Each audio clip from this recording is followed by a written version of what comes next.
Hello guys, so Lolo, this is for Aries. Aries. Let's check guys. Ano bang messages? Vibration, energy gabay para sa lahat ng Aries. Let's get 6 cards here. Okay, victory and success, the waiting game, and wisdom. 3 more cards guys. Kung bago ka sa channel ka Aries, please paki-like and share naman ang ating mga videos.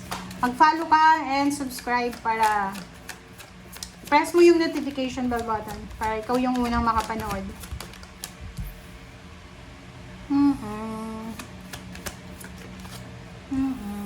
Wow. Unahin natin ito guys.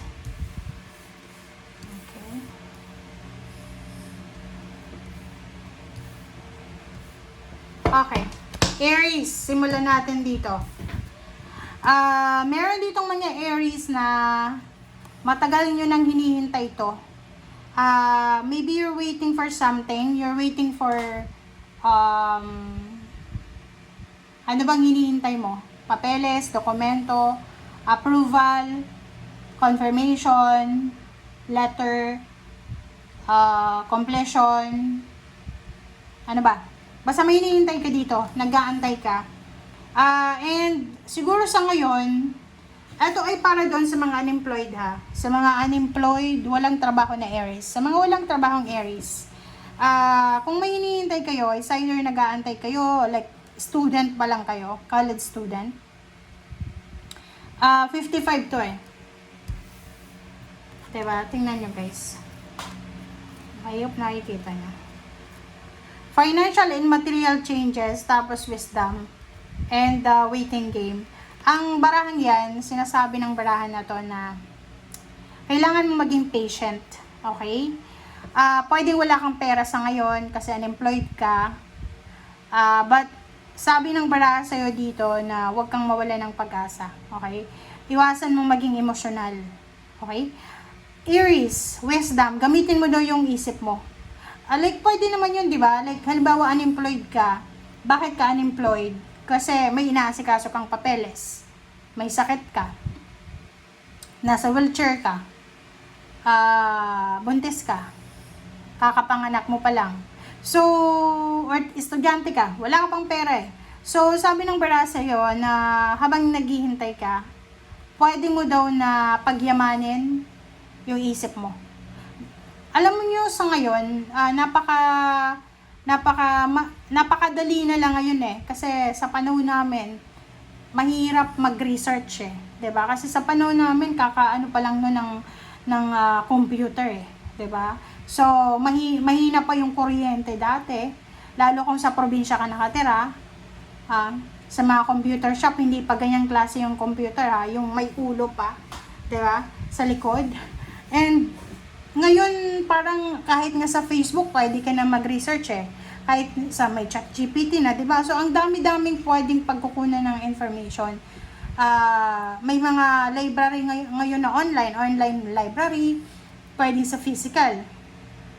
Parang ano yun eh, attainable yan na ngayon, reachable yan ngayon eh. Pero nung panahon namin, ang hirap mag-research, diba?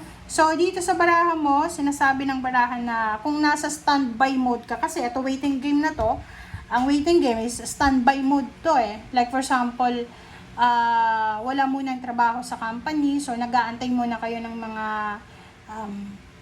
kung anong sasabihin ng company, rest muna, hang muna. So, habang nakahang, kung ano man yan na financial and material mo na yan na nakahang, gamitin mo yung oras na yan para pagyamanin yung isip mo, mag-research ka, diba? Magiging sobrang mayaman yung isip mo niyan. Kasi ang dami-dami mong malalaman. Huwag lang fake news yung aaralin mo. Okay? Aralin mo yung mga like for example, kung gusto mong matutong mag-drive, kahit wala pang sasakyan, aralin mo muna yung theory, diba? So, doon ka muna. Mag-aral ka sa online or ano ba. Marami na pwedeng pag-aralan. Paggawa ng sabon, Diba? Ang daming pwedeng nating, kumbaga, i-research na pwedeng mapagkukunan natin ng pera. So, eto sa'yo, sabi ng baraha, while you are waiting daw, Aries, wag mong sasayangin yung panahon na to. Pwede kang magpahinga while you're waiting, or pwede din yun, sabi ko, pagyamanin mo yung wisdom mo. Okay? Aries. Okay, next is victory and success. Diba? Kasi, sabi ng baraha, siguro sa ngayon, wala ka pang pera, but the victory is coming.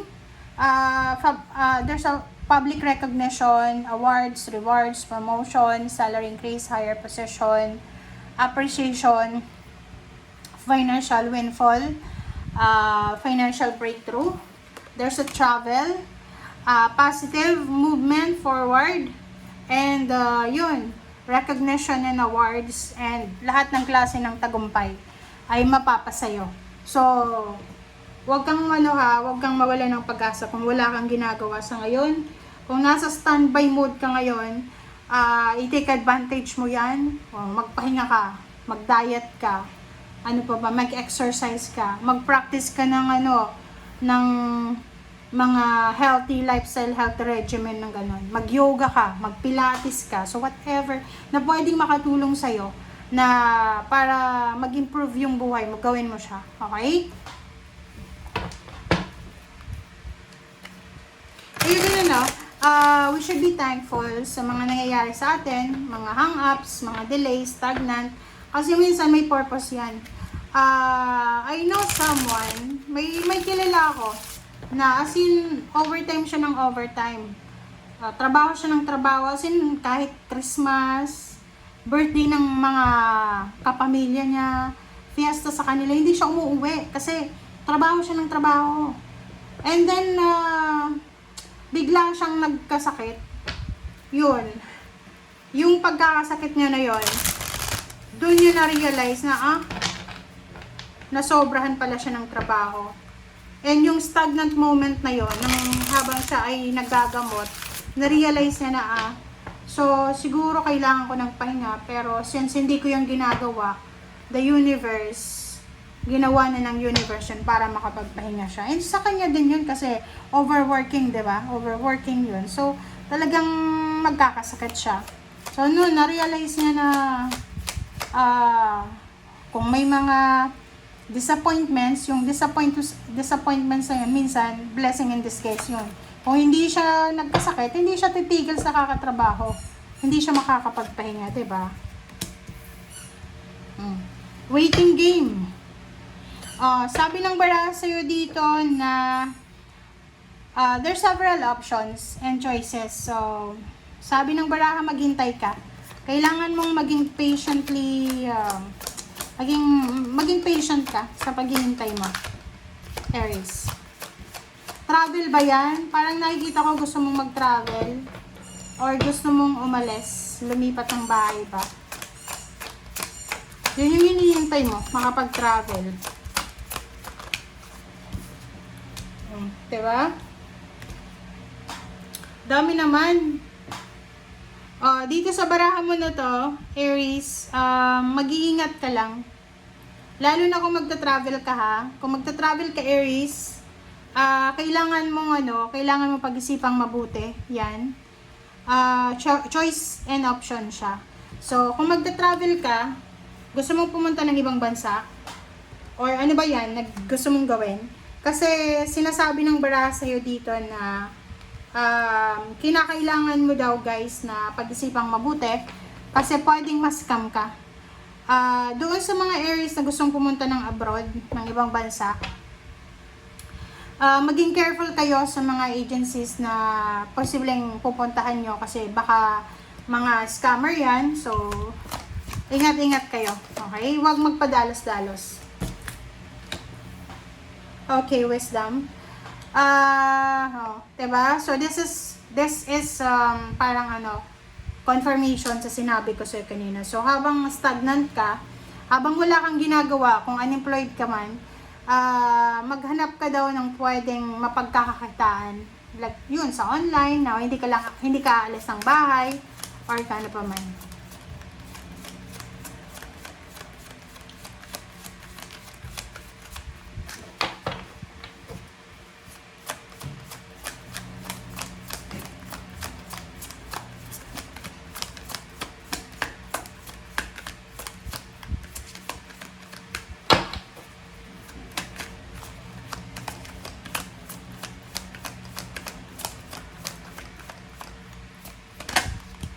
Okay.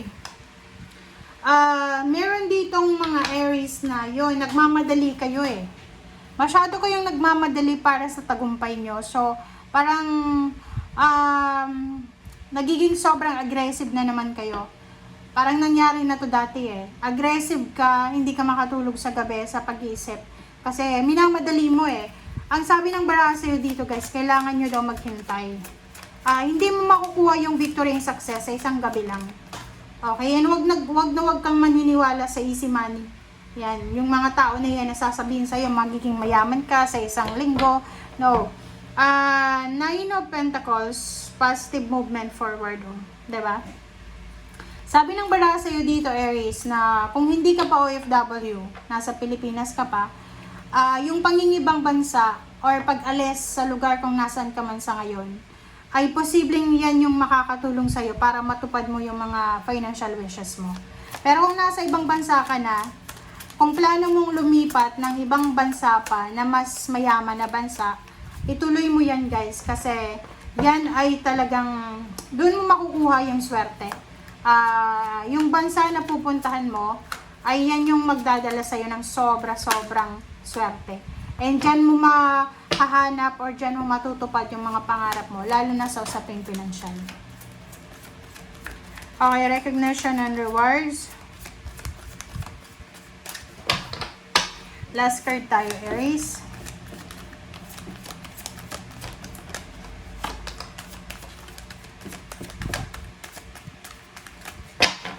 Walang lumalabas, guys.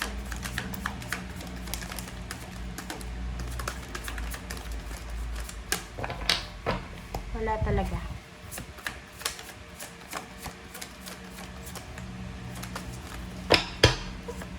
Okay. Justice.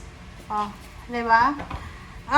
Sinasabi ng biraan sa iyo, Aries, na as long as na ginagawa mo yung trabaho mo na may integridad ka, importante kasi na balanse tayo.